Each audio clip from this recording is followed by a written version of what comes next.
Another thing I see, man, you see on Instagram, some people, man, real estate is the best. If you put your money in the stock market, you're an idiot. And then other people, stock market is the best place. If you buy real estate, you're stupid. And it's just like there are different investment vehicles for different goals. I think that's such a big one, man. Yeah.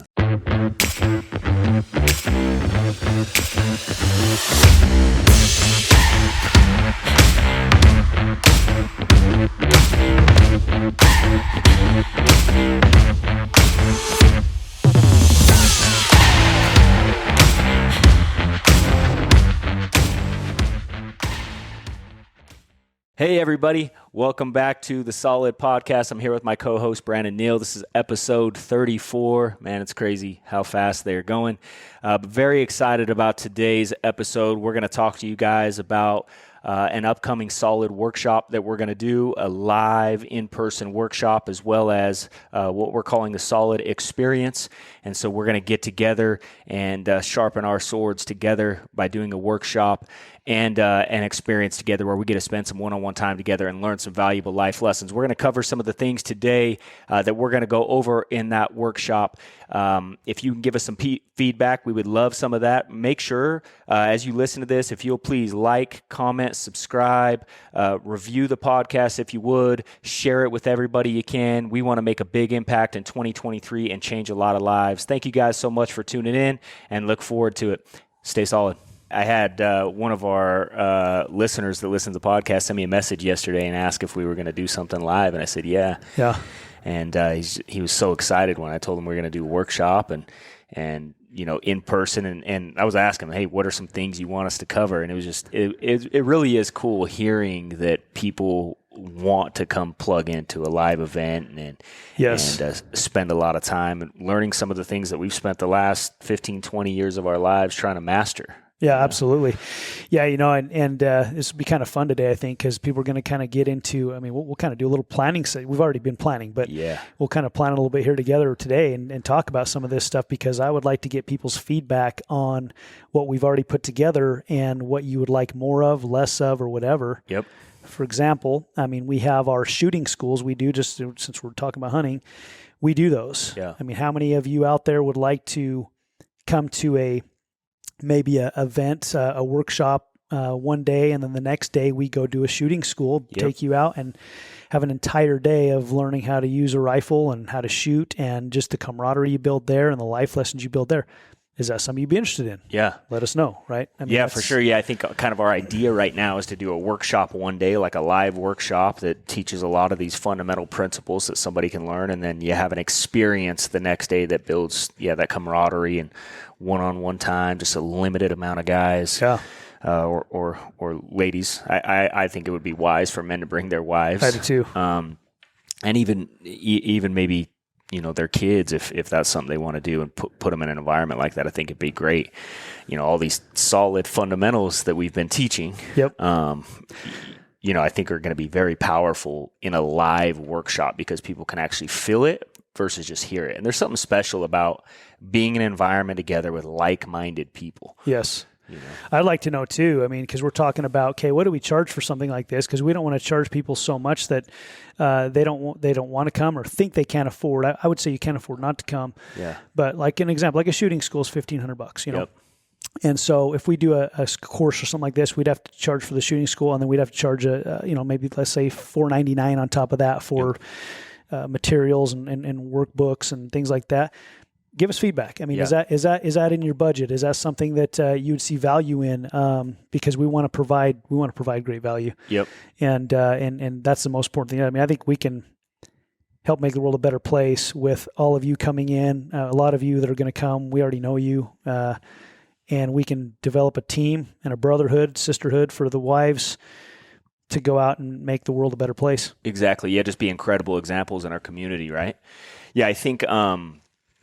As we, talk about, the workshops and then the experience, I think another thing that's powerful, not just coming to a workshop and then having an experience where you can go apply and have adventures together and do some cool things together, but then maybe do another workshop 90 days from now and be able to track progress. Like what are things that people have improved on, and be able to watch these fundamentals change people's lives. Because the fact is, when it comes to success in anything, they're just basic fundamentals that help you win at everything. It's right. It's like that famous saying, show me how you do anything, I'll show you how you do everything. Yes. And it really is true. And so I think watching people's lives change, we've been so blessed to see that happen in business.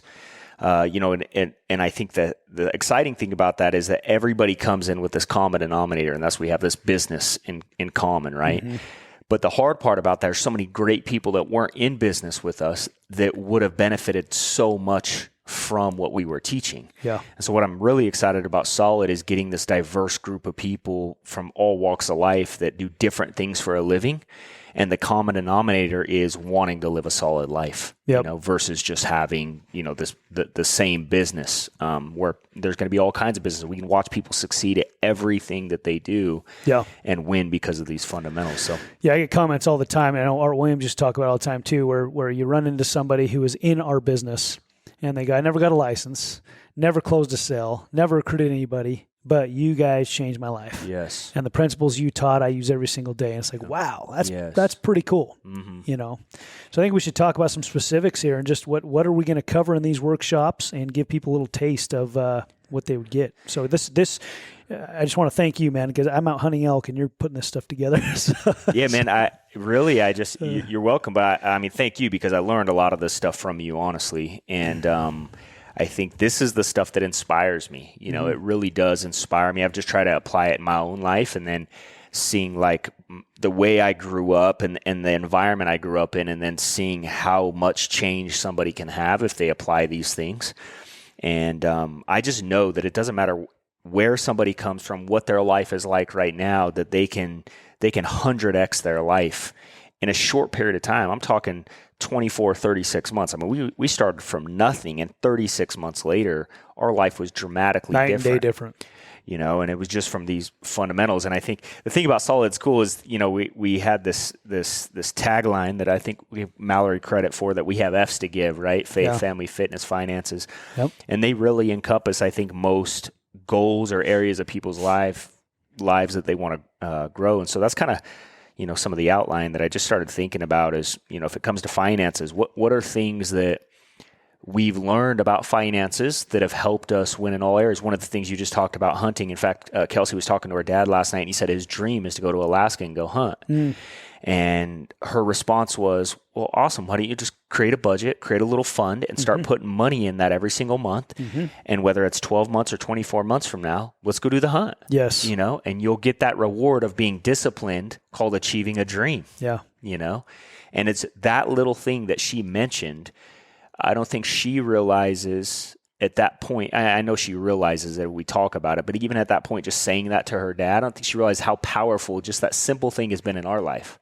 Yeah. Like, oh, we have a goal? Okay, just create a simple discipline. How much do we need to put away every single month, and then we can achieve it? It's easy. What it does is it puts the idea into action with the energy you start to put out, right? Yeah. So he went from, I'd like to go to Alaska one day. Yeah. And then she says, well, why don't you just start budgeting $200-300 a month, let's say, for 2 or 3 years, and go on an awesome caribou hunt. That would cover it, So and then he can start going, oh, I could do that. Yes. Then he starts getting the emotion behind it, right? Yep. And then you get creative, and then it goes like, oh, I think I don't need this because I can put that in my dream fund. There you go. And then it's not a sacrifice. Because I think when it comes to finances, man, the hardest thing I think I see people say is like, don't go to Starbucks or don't do this. And it's not that when you start getting financially independent, you don't want to spend your money on those things. You don't have the desire anymore. The desire becomes, I have something else I'm trying to achieve. And it's not an either or thing. It's just I'm totally focused on achieving this. Right. And when you get that, it's not like you're sacrificing or eliminating things. And I've always said that, like in businesses,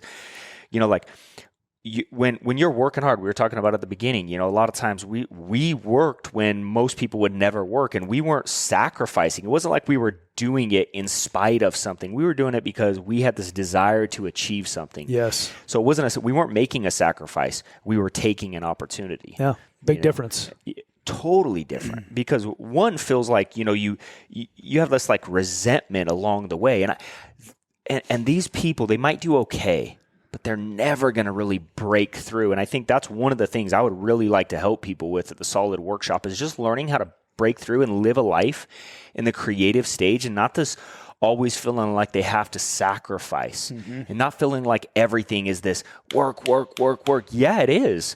But when you're working towards an opportunity, it just feels different. It doesn't feel like work. It becomes a sport. It becomes well, you enjoy doing it, and you enjoy. We talk about the grind, right? The grind isn't the grind if you're I don't know if purpose driven is the right word to say, but just you've got that. I remember.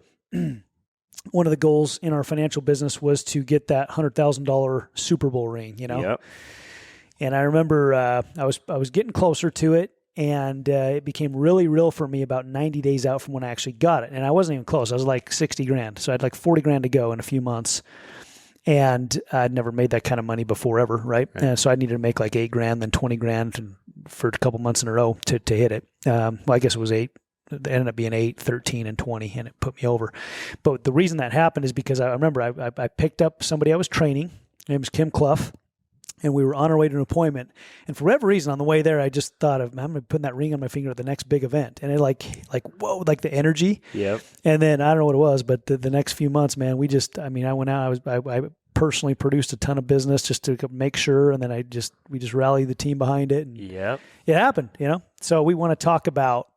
And you remember those moments forever, right? But I think, I posted this on social media the other day. Success has more to do with who you are than what you do. Many people are talented, but it's a rare breed to find someone who focuses on being a winner because most people just focus on winning. And I think at that point you had this goal, but you were just focused on what you needed to do. Like, what did I need to do to achieve this thing I was going for? Oh. Not this, so many people, I think, operate out of a place like, I have to do this because if I don't do this, I won't get this, right? And I need to get this because I said I would, rather than, who are you, internally? Don't you just want to be a winner? Mm-hmm. Don't you just want to do the things that just lead to winning? And then by default, I was... this morning I was texting a good buddy of mine, Jason, out in Florida, and he started doing cold plunges every day. So I started asking him how he feels. And he was talking about how it's awesome because he was a former athlete. Now he's in business, and he does really well because of obviously he was an athlete, and it's that mindset.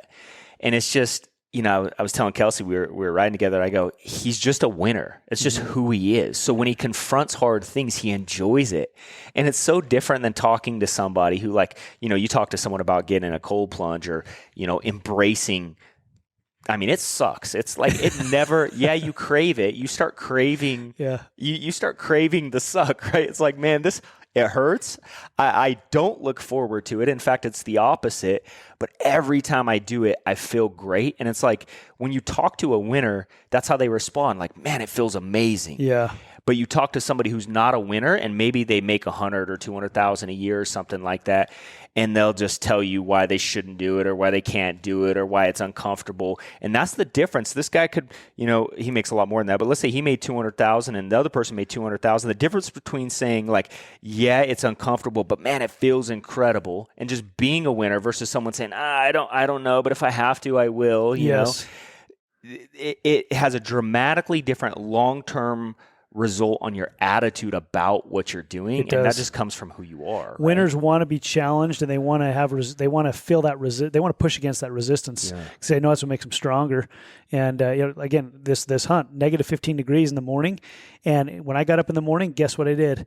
Freezing cold shower, and the water was freaking cold there, man. But I did. I got up and I showered in that freezing cold water. And then I went out in the cold weather, and I was okay. Yeah. And I didn't do it one day just because I wanted to see. Mm-hmm. So I took a regular shower the one morning, not super cold. And then I wanted to see. No doubt, total difference. I was cold. Yeah. I was either cold or I was overheating. Yeah. The whole day I did not do my cold shower. Wow. Isn't that amazing? That is crazy. So people go, why would you do it? That for me, that made a difference. Yeah. And so I looked forward to that freezing cold water. And then you're right. You get done and you feel good when you do something hard and uncomfortable. Because when it stops, all of a sudden it feels like a whole weight's lifted off you, right? Yeah. And it's just embracing these things, these disciplines, right? If you're disciplined, Yeah, if you're disciplined, your goals are automatic, right? But you have to be a disciplined individual. If somebody has to discipline you, it's not only miserable for them, but it's miserable for you. It's like if you're a parent, right? The hardest part about being a parent, I believe, is disciplining your children, right? It's just hard. It's something you love your children so much. It's not something you want to do, but it's important, right? It's important to have disciplined children and teaching them these habits that lead to long-term success, but it's not a comfortable thing as a parent, No, right? you got to be present. You got to be paying attention. Yep. But then as your kids grow and you watch that discipline, like Rome's 8 now, and I'm watching him. I posted my workout the other day he did with me, and I don't have to tell him. He's just disciplined, and it's cool to watch that happen throughout the years and it get more and more and more. And so now it's like with my 8-year-old, it's starting to pay off, or with my 4-year-old, it's just starting, right? It's just starting to where he's kind of having somewhat of a level of awareness. Yep. And then Aspen, who's 6 right now, and she's crazy. Oh my gosh, dude. She just like mega disciplined. It's never even been, it's just like who she is. So it's never been hard with her. And you see the difference with girls her age, you know, like she's in gymnastics and, most of the girls she's with are 10, 12, 13 years old. And that's all she does. She's obsessed with it. Right. And I don't have to tell her to do it. And it feels so good to watch her perform and do a great job because of what I watch her do on a daily basis. It's going to be amazing to see what they do with their fun. lives. Yeah. You know what I mean? Just because you learn those disciplines when you're young, and when you get older, it's just how you act, right? It's how you live. And I know that's why Lexi and I have had the success we've had is because we learned certain disciplines as kids. Yep. And did things we didn't want to do, but did them anyway, and learned that if you did them anyway, you always felt better after. And there's some sort of internal, subconscious, habit you gain. I believe through that. And then when real life starts happening, when you become an adult, you can be an adult. Yes. And because being an adult, a lot of being an adult is doing things you don't want to do. Well, I think what you just said there was powerful because as a child, how we learn to respond to discomfort.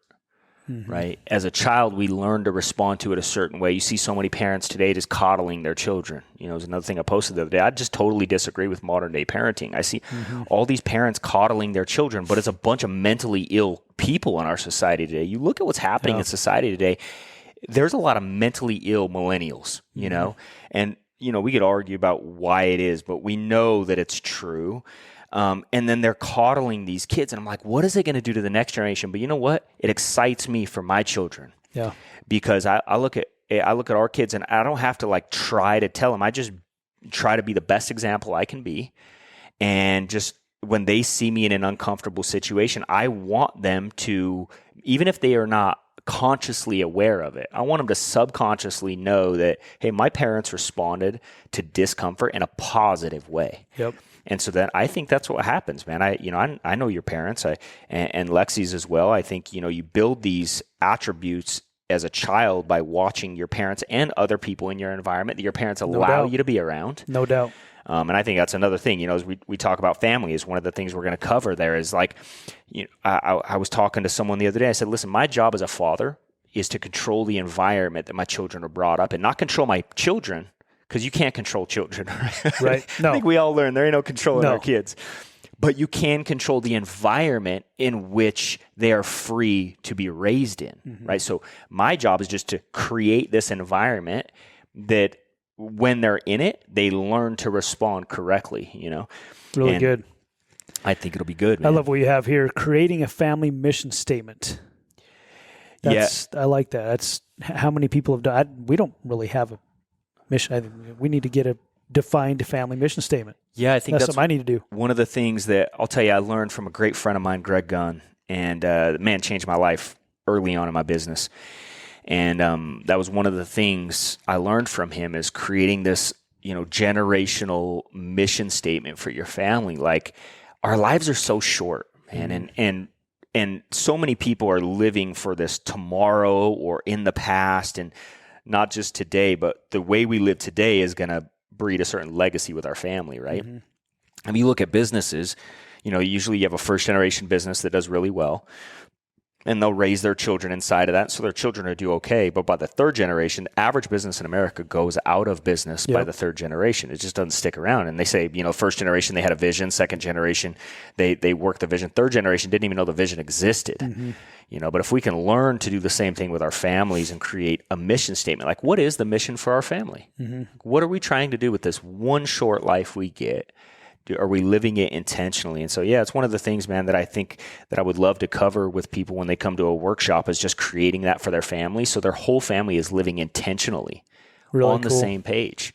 Another thing in business, we've gone through these workshops where we would create these, you get partners together, and then, you all have these ideas and visions, and we all explain them differently with words. Well, words create pictures in people's minds.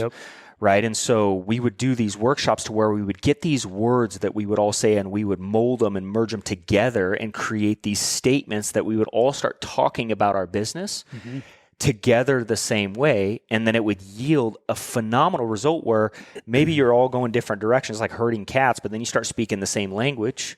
Right. And then all of a sudden, because you speak the same language, your actions and everything line up unintentionally. It's just automatic. If you speak certain words, that leads to certain thought patterns lead to actions lead to results. And so if that thinking is very similar, then obviously the result is going to be a desired result, and it creates a lot less friction in business, but it does the same thing in families. Yeah. Creates the environment and expectation, right? Yes. So if you bring somebody new into that environment, the expectation is what you set. Yep. The environment is what everybody's living, and they're either going to conform to that or they're going to be repelled by it. Yes. And then you don't have to worry about it because they're going to go their own direction. Exactly.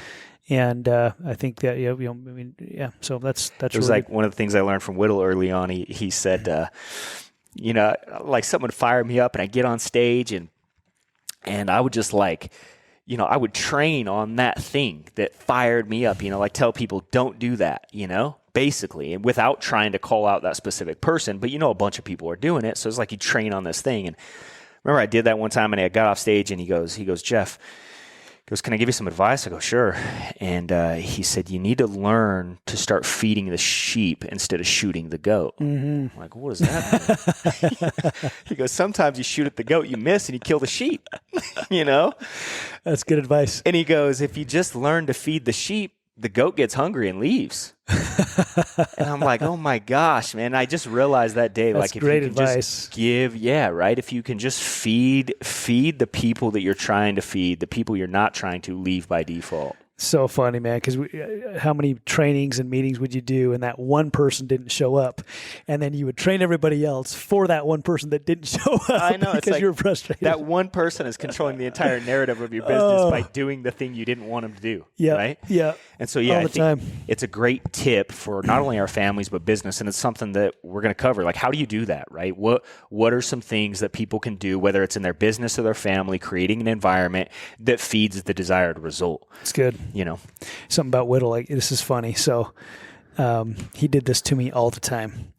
So I knew what he stood for. I knew how he would speak. Right, he was always the last speaker. Right. Yes. So if there was ever a company trip or an event where he was speaking after me, I'd get up and I'd give my speech. Right, and I'm not kidding you. That sucker, I swear. He would listen to my speech and he'd get up and contradict everything I just said. And He did that all the time, right?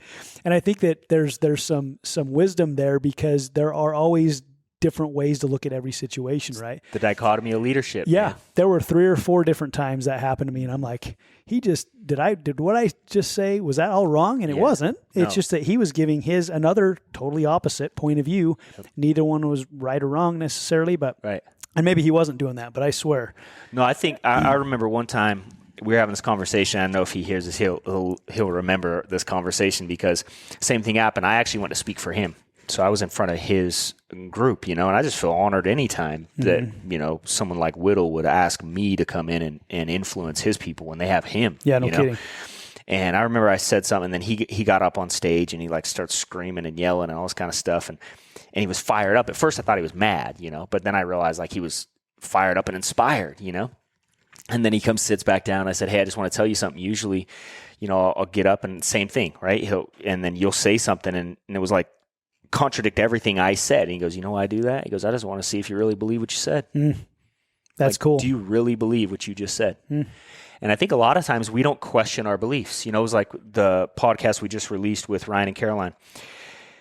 A question I think you asked him, or something to the effect of, when did he start questioning his beliefs? And I think that led to a lot of the theme of that podcast was that question you asked him. And it's a powerful question to when we start questioning the things we believe, the beliefs we truly have become more ingrained in us. Yep.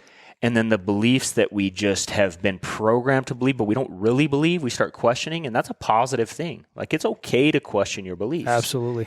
Whether it doesn't matter what it is. There's nothing wrong with questioning what you believe. There's everything wrong with blindly following something that you say you believe just because everybody said you should believe it. Yeah, we used to say this as a missionary all the time.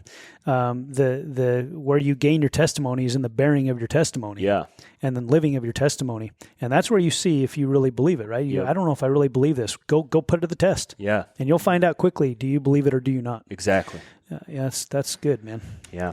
So yeah, man, I think that, as I create this workshop and just started going over some stuff and, really send it to you for some feedback. I think I can just go over a few things. Yeah, I think we should just kind of go, finances, how to create a budget. A lot of people don't know how to create a budget without feeling like it's all sacrifice. How to track your net worth, I think, is important. One of the things I learned early on in my career from you is if you don't track where you're at, you can never get to where you want to go, right? You don't know if you're growing or shrinking. And, you would do a really good job with that with our numbers, like, hey, where are you at, right? And I know you learned that from Hector, is where are you at? Well, my goal when I got into business, my business goal was to grow my net worth, not own fancy things or whatever, which got a lot of nice stuff, and I like nice stuff, but it wasn't my goal. You know, my goal was to get wealthy, was to get totally free, so nobody could put their thumb on me. So tracking my net worth has been something that I've always really focused on, and making sure that it grows and try to make wise decisions. Different investment vehicles for different goals. Another thing I see, man, you see on Instagram, some people, man, real estate is the best. If you put your money in the stock market, you're an idiot. And then other people, stock market is the best place. If you buy real estate, you're stupid. And it's just like there are different investment vehicles for different goals. I think that's such a big one, man. Yeah. And I'm learning, and the older I get, the more I realize how many investments you should probably say no to. Yes. You should only say yes to very select few. And even then, it's always a risk. It is. And how do you do it? How do you pick them? Where do you invest? Yep. Yeah, and I think teaching people how to choose an investment based on their goals, because we all have different goals.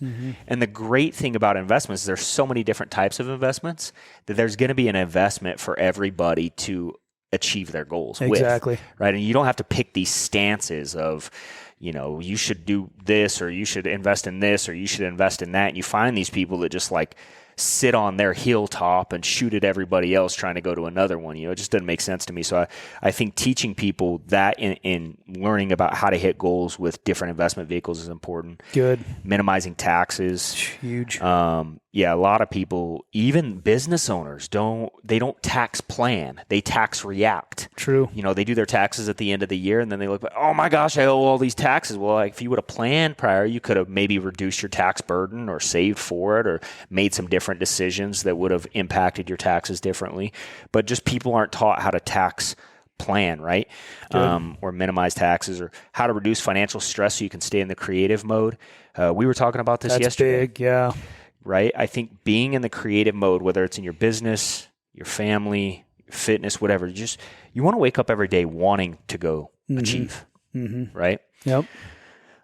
Subconscious beliefs and thought patterns, and then how they affect your life, and then how do you even know that you have a subconscious belief? So you could do a whole workshop just on that one. Oh yeah, totally. Right? And maybe we could, right? We're trying to get feedback from people on these things. Let us know, right? We have a lot of experience. We could bring in some guys that are at a whole nother level than we are to talk about a lot of these things, investments and taxes, and we'll do that. Yep. Yeah, and when it comes to sales, I know someone messaged me yesterday and said, "Hey, would you guys do a podcast on how you started your business from scratch?" I know you moved to a new city and started a business from scratch. I learned that from you, and so I moved to a new city and started a business from scratch multiple times. Cool. Yep. But those things, prospecting, setting appointments, how to become a professional, how to build teams.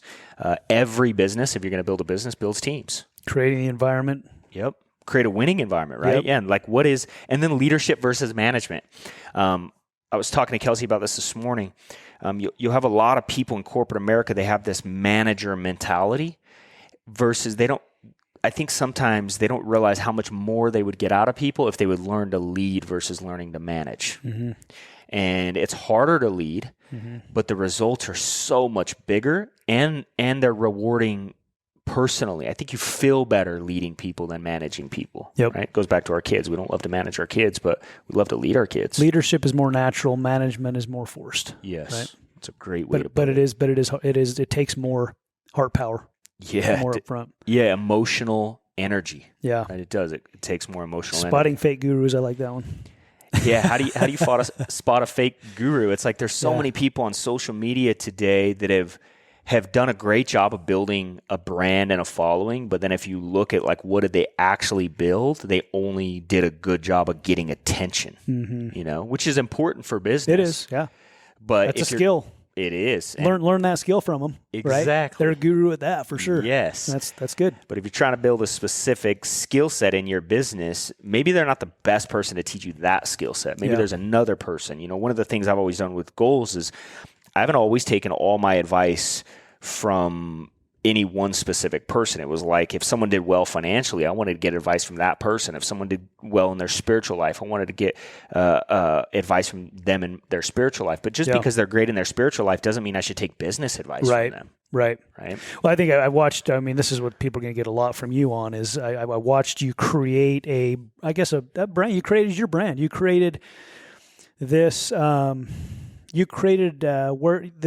vision that was so clear before you ever were there that people they wanted to be on your team, right? Yeah. And so I watched you do that. So it'll be cool to, be able to really articulate that to people in these workshops. And because if everybody could master that skill, dude, they could attract some studs in their life. Yeah.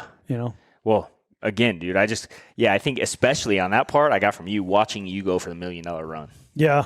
That was fun. And it was caught. So that was something maybe you never called me and said, hey, Jeff, you need to do this or do this or do this. Cause I wasn't really physically around, right? We were doing our events in Idaho and you were in Utah, but watching you from an outside perspective and just, I was talking to my son the other day and I was telling him, I go, look, I would cut my hair the same as you. I would tell the same stupid jokes. Yep. I would say everything.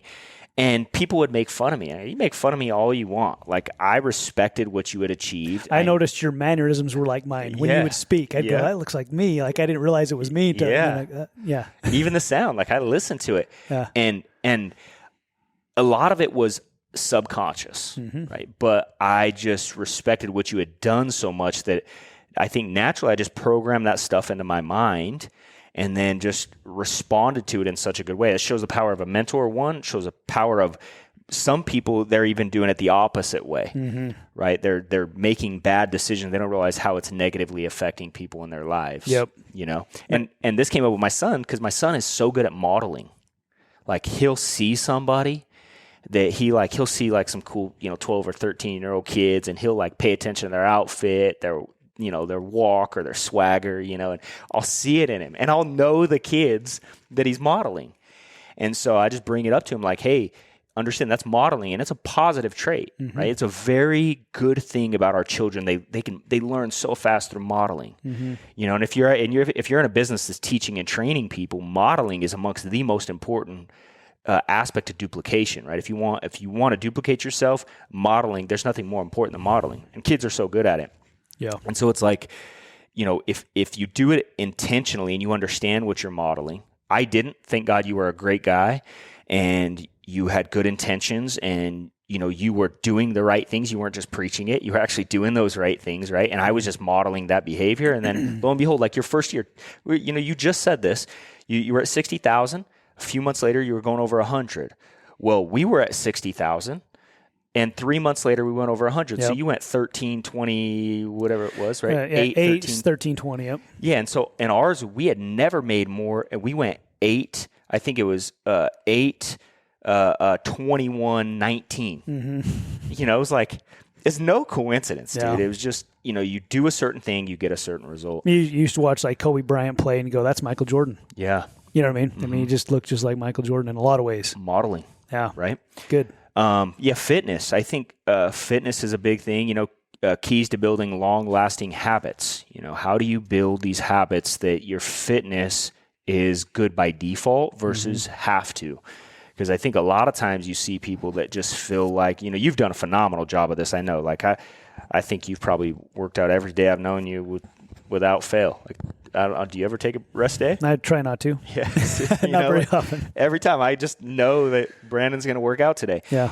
And nobody's forcing you to do it. You just have these habits that are long lasting. I'm not happy if I don't do it. Yeah. I've just trained myself to be that way. I don't feel good if I don't. Yeah. I got to do something. I got to do something. So, and this is a key, right? These are things that people can learn, right? How to create an environment for success in your fitness life. One of the things, man, I heard Grant Cardone say this a long time, and I don't even think he was just starting like on his fit. He was starting to post that he was working out and stuff, and he said, I just realized if I don't want to eat candy and I want to eat more broccoli, get rid of the candy and put broccoli. Now, I don't eat broccoli, but it was a good analogy. Like, get all the crap out of your house that tempt you.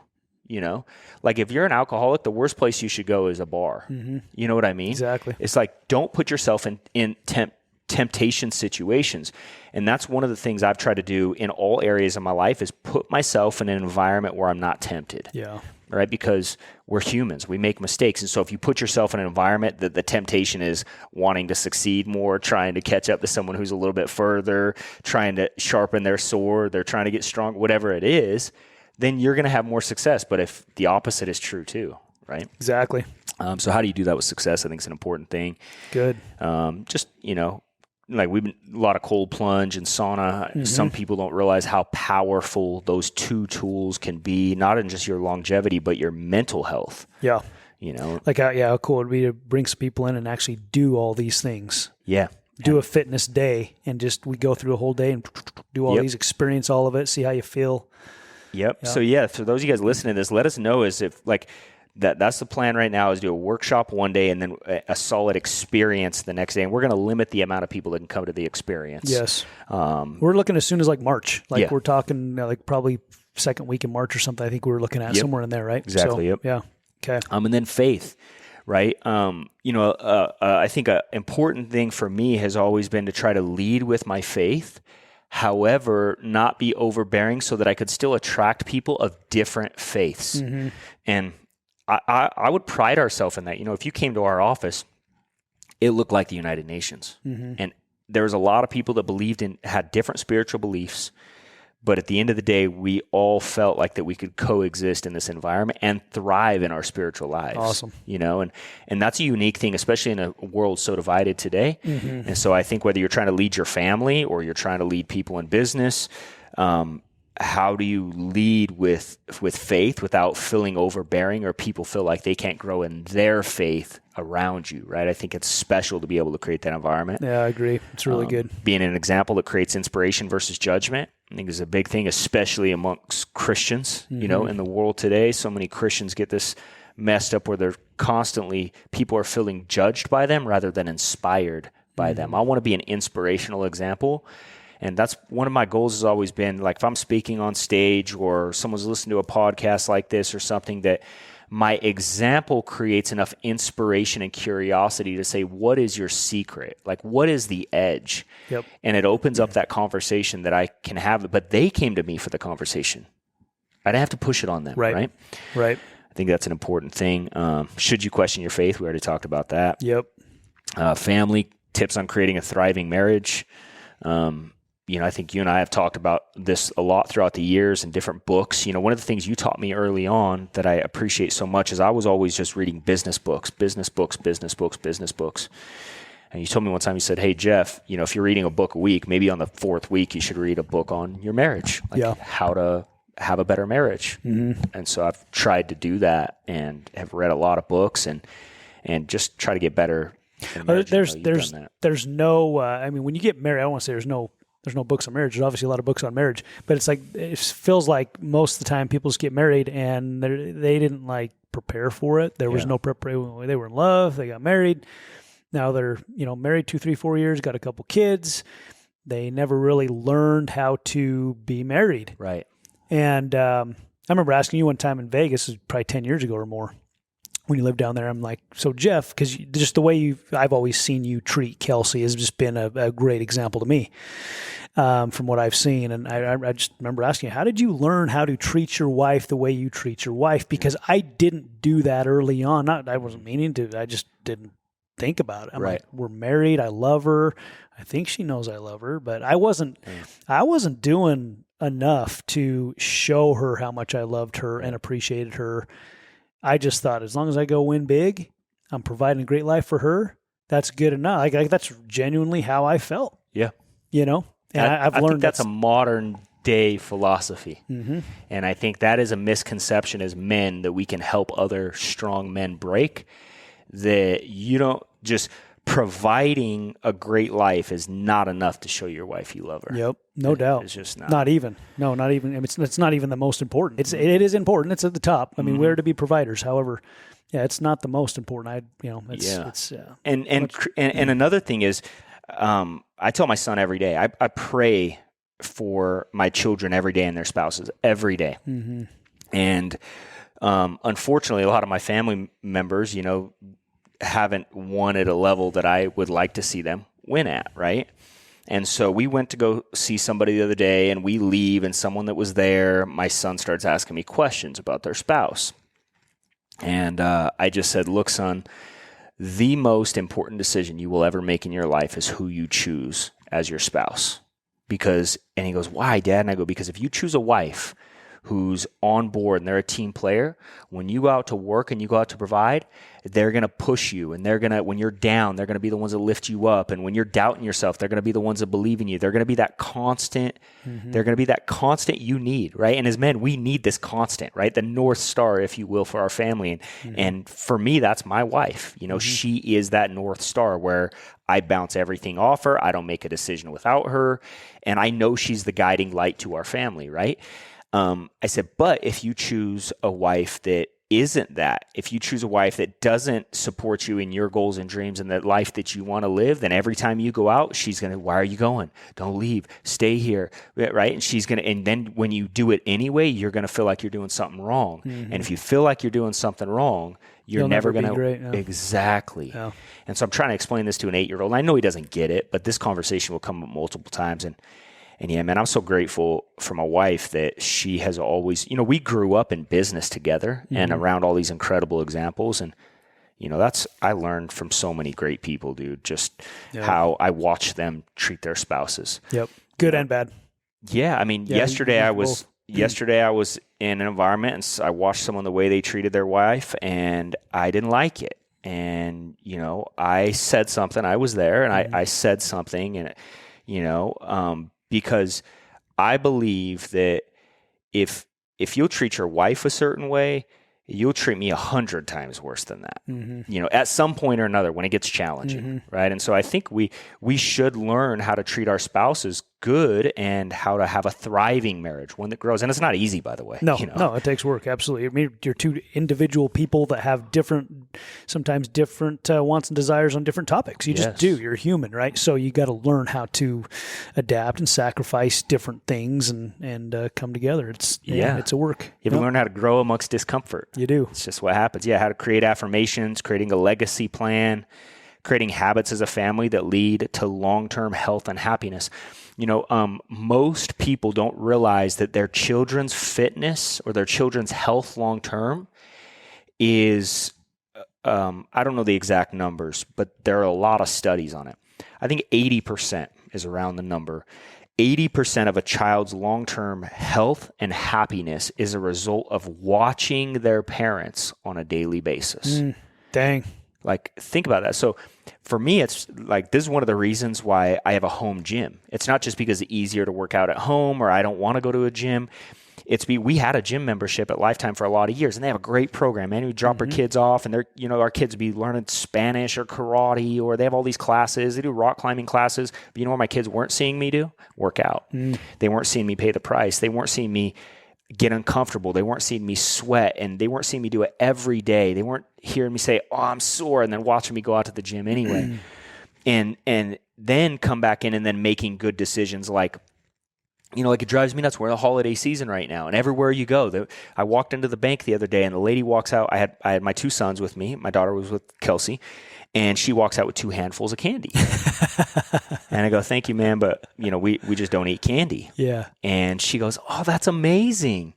And Rome goes, "Yeah, I don't like sweets," and he really doesn't, But Zion's only 4. Yeah.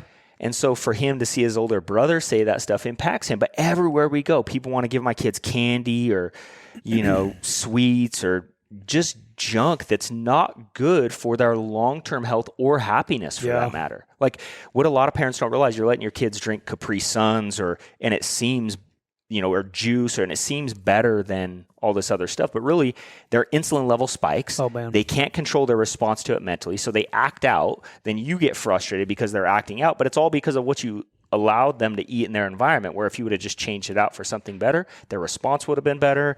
You wouldn't have got frustrated. And then it just creates this whole other dynamic within a family where sometimes we just need someone to point it out, go, "Hey, did you know what's causing that?" What was cool this year, I noticed during all the holidays, usually people are dropping off cookies and just junk food, usually, most years. This year, very few people did that. They brought other things that were not trashy food, right? Yeah. I mean, there were some people with chips and salsa. I think, it's not like super healthy, but I think it's better than a plate of cookies. Like everybody used to just plate of cookies, cinnamon rolls, brownies all this, brownies. Yeah. And I feel like this year, at least in my neighborhood, and the people we knew, like nobody, there were still, look, I don't mind a box of chocolates here and there. That's cool. I welcome take it. I welcome it all. I welcome it all because it's, the thoughts, gift. The gift, of course. But it does seem like, I don't know, maybe people are thinking to themselves, people don't want more sweets. That's the last thing people need this time of year. What if I told you that in most communities outside of our city, nobody brings a gift to anybody? Yeah. In that's fact, true. Yeah. I would say that, when people come to this workshop, one of the things that we can start helping people with is building that community. Mm-hmm. Because, like when we lived in Vegas, I knew all my neighbors, but that's because I went to go meet all my neighbors. Yeah. I'm going next door. Hey, I live next door. I'm bringing gifts constantly. But that nobody, for 15 years, we lived outside of St. George. Nobody ever brought us a gift, came over to say hello. We moved back to St. George. The first day we're there, people are bringing us, "Hey, new neighbors, thank you. Come over anytime. Can I help you?" We live in a special place, man. We do, and it's a special community. Yeah. And I think we can all build those communities elsewhere, but we just a lot of times have to be the catalyst. Yeah. You know what I miss? Hector's chocolates every year. I know, huh? Dude, we sell our business and he doesn't give them to us anymore? Come on, Hector. Dang, man. We better send him a text. That's funny. I do miss those, though. That was always, I like those chocolates he sent out every year. I know. He spent a lot of money on chocolates. He should buy stock in C's Candy for sure. Exactly. So for any of you that are thinking about selling your business in Hector's organization, just understand you lose the chocolates if you do that. So you may want to think twice about selling your business. Yeah, man. So, I think that I'm really excited about this workshop, and we're going to put, workbook together and be able to track, we'll give people the opportunity to coaching if they want one-on-one to help them through these things after they leave the workshop, and then have a cool experience where they'll be able to spend time with us and do these cool experience and adventurous things with us and our spouses, and so I think it's going to be a lot of fun. I really look forward to it. And, hopefully this year we can change a lot of people's lives. And then, I think so. Yeah, we're starting a new year. There's going to be a lot of New Year's resolutions, right? Yeah. And I think hopefully you're starting your life right now to just live consistently in all these areas that we're going to be doing workshops on, and then you have to worry about a resolution. You're just constantly improving and getting better day by day. And in fact, I just posted a blog post on our Solid Podcast blog. And for those of you guys that listen, if you haven't gone to it, you ought to check it out. It's the solidpodcast.blog, and posted a post on goals. Yeah, it was really good. And I don't know why I didn't talk about this more, but I was blessed enough. A bunch of people keep asking me, and the man that I was blessed enough to meet was a guy named Hiram Smith, which he ended up selling his day planner company to Franklin Covey. Yep. And just so happened that when I was about 12 or 13. He lived right here. Was that little town? I don't know exactly what town he lived. I know he had a place. Maybe Centerville, I want to say. I don't know. I can't remember. He had a place right here close. Anyway, yeah. But yeah, so when I was like 12 or 13, my boxing trainer was good friends with him. And he invited me to church one day, and I sat next to him. So I met him. Check this out. So I met him in St. George. Many years later, I was in Portland, Oregon at a coffee shop and saw him. And No way. just said, hey, do you remember me? He totally remembered me. Wow. And that's how we got to talking. And that was where I started writing all my goals on 3x5 cards, and I started doing all that, was because of my conversation with him that day. Wow. In Portland. I didn't live in Portland. I just randomly ran into him, but it changed my life, you know? So I think that's another thing. Early on in your lives, you know, you're going to meet people today that, you know, just know that you may see them again later on, and then you might have experiences that'll change your life. You know, it's cool. Yeah. Relationships, man. Yeah. Always build those relationships. You never know. Yeah. They're powerful. Yeah. Good. Well, thanks, dude. A lot of great stuff covered today, and I'm excited to hear people's response about Yeah, me too. workshop. We're ending out 2022, so we expect some responses to let us know what we should cover and what we should do, right? Definitely. So, okay. Thanks, guys. Well, hey, we'll talk to you next time. Until then, stay solid.